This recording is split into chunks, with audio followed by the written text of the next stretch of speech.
For me, as a woman working in a biotech manufacturing facility, my biggest challenge was my own perception of what was possible.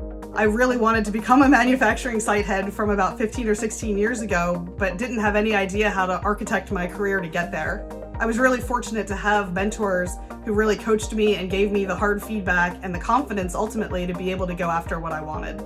What I love about my job are the same things that drive me in my motivation to work at Astellas. I love the mission and I love the tangible impact of making life-changing medicines for patients.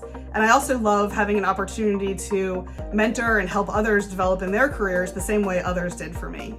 As a working mother, one of the things I most appreciate about Astellas is the really open and inclusive environment that we have at all leadership levels.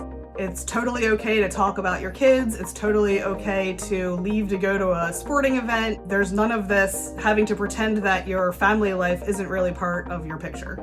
It's a great working environment. The people that I work with every day, I feel supported, I feel invested in. I feel like I can do my best work and give my best self to Astellas and to our patients and to the people who work with us.